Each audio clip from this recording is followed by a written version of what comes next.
paz do Senhor, mais uma noite na presença do Pai, do Filho e do Espírito Santo. Vamos aqui, falar da palavra do meu Deus, que é todo poderoso, é um Deus fiel, um Deus verdadeiro, é o nosso amigo e companheiro, é o nosso Deus. A palavra se encontra em Gênesis 2 primeiro, onde fala que Deus chamou Abraão e lhe fez uma promessa. Ora, o Senhor disse a Abraão: sai da tua tenda, da tua terra e da tua parentela, e da casa do teu pai, para a terra que eu te mostrarei. E farei de ti uma grande nação, e abençoarei a ti, e engrandecerei o teu nome, e tu serás uma bênção.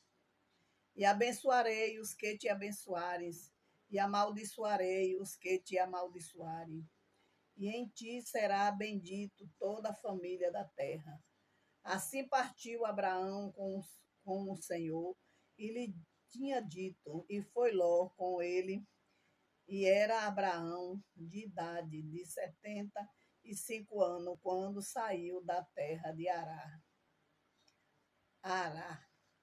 E tomou Abraão Sara, sua mulher, e Ló, filho do seu irmão, e todos os bens que havia naquilo, e a alma que lhe acrescentaram em Harã. Saíram para ir na terra de Canaã. E chegando à terra de Canaã, passou Abraão por aquela terra até o lugar de Siquém, até o carvalho de More. E estava então o cananeu na terra. E apareceu o Senhor a Abraão e disse: a tu, a descendência, darei essas terras. E edificou ali um altar ao Senhor que lhe apareceram. E moveu-se dali para uma montanha do lado oriental de Betel, e armou a sua tenda, tendo Betel ocidente ali e oriental. E edificou ali um altar ao Senhor, invocou o nome do Senhor. E depois caminhou Abraão dali, segundo ainda para o outro lado do sul. Louvado e engrandecido é o nome do Senhor Jesus. E havia fome naquela terra, e desceu Abraão ao Egito para peregrinar ali, porquanto a fome era grande na terra. Louvado e engrandecido é o nome do Senhor. E será que aquele lugar que Abraão escolheu, que é a palavra de Deus, ele fala para mim e para você, nessa noite, que aqueles que nos abençoar, será abençoado, mas aqueles que nos amaldiçoar, ele também será amaldiçoado. Porque o Senhor deixou a promessa para aqueles que servem a ele, a promessa da herança, e mandou edificar aquele lugar onde o Senhor prometeu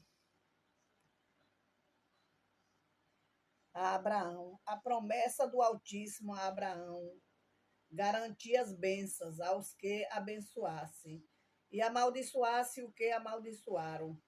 Se essas promessas se estender a toda a descendência dele, especialmente os filhos,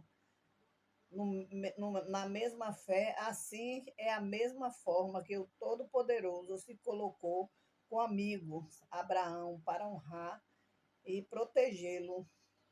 Ele honrou e protegeu aqueles que são dele. Diante disso, ficou alerta para quem proferir inútil ou prejudicar alguém que pertence a Deus. Em vez de receber a paz, a vida próspera, terá o Senhor como adversário. Por isso, pense antes de falar contra alguém que sabe essas coisas. Não é amigo de Deus. Abraão partiu com o Senhor e ordenou-lhe Grande segredo de Abraão, arriscou tudo que tinha para obedecer. Isso é fé, mas uma fé que, além de confessar, deve ser manifestada com atitude. Abraão teve uma fé extraordinária, com um coração disposto a obedecer em todos os pontos de Deus, separar para fazer com ele uma aliança. E Abraão era uma família rica, certamente seria substituído do pai. Por isso os olhos humanos fazia com que ele fez uma grande loucura, mas essa é a verdadeira, e haveria fome naquela terra. Louvado e engrandecido é o nome do Senhor Jesus. Havia fome naquela terra quando Abraão partiu, mas ele foi com a sua família, né? Porque Deus tirou ele da terra onde ele estava. E aquela terra, ele estava com o pai dele era riquíssimo, tinha muitos bens. Mas o Senhor disse que para ele ter uma grande nação, ele ser alguém, o pai da fé, ele tinha que largar o pai e a família, porque Deus tinha uma promessa com Abraão. E a promessa de Deus com Abraão era grande, era dar uma grande nação. Deus engrandeceu Abraão, Deus deu filho a Abraão, Deus deu riqueza a Abraão e deu muitas almas, muitas ovelhas para Abraão cuidar. E Abraão, ele obedeceu a voz de Deus. Que hoje em dia é difícil a gente obedecer a voz do Senhor. Estamos na frente de uma obra, mas não obedecemos à vontade de Deus, não obedecemos aquilo que Deus quer que a gente faça. A gente acha que a obra de Deus é nossa, que a gente pode fazer o que quiser, que a gente pode fazer com o seu irmão o que a gente bem quiser.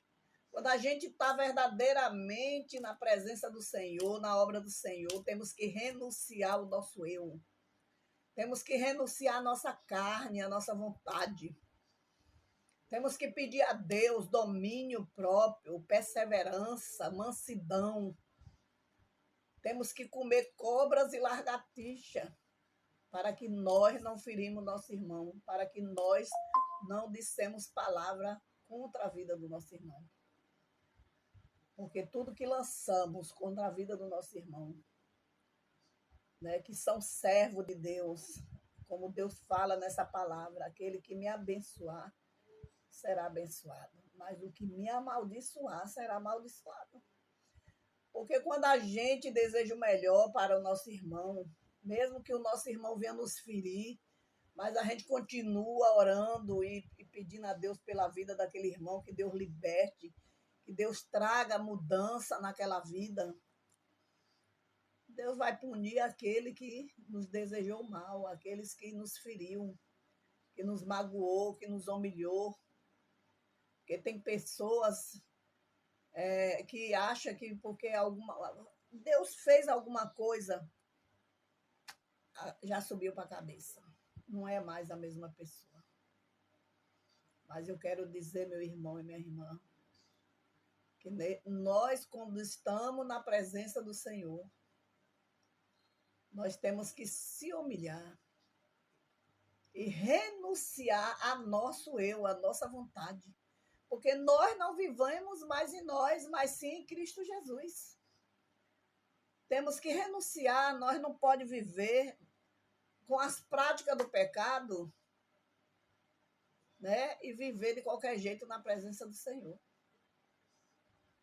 Não, nós temos que renunciar ao pecado, renunciar ao eu, a nossa vontade, a nossa língua. Parar de defamar o irmão, parar de falar mal do irmão, parar de julgar, de condenar. E o servo de Deus, ele tem que aprender a saber ouvir, né? Ouvir e observar as palavras antes de falar. Né? Mas às vezes a ignorância, né? Do seu eu, da minha vontade. Eu acho que posso fazer tudo aquilo, né? Então fica aí a meditação na palavra de Gênesis. Abençoe seu irmão, seja uma pessoa que abençoa, né? Uma pessoa que traga o bem, nunca seja uma pessoa que na frente é uma coisa e por detrás seja outra. Não seja crente feiticeiro. E na mesma hora que você está bem com seu irmão, você deseja o mal e deseja as palavras de maldição para poder lançar contra a vida do seu irmão. Porque Deus vê o que eu não vejo. Deus vê as panelinhas, Deus vê as rodas, Deus vê as más conversações. E quem vai agir e nos justificar é Deus. Amém? Que Deus o abençoe em Cristo Jesus.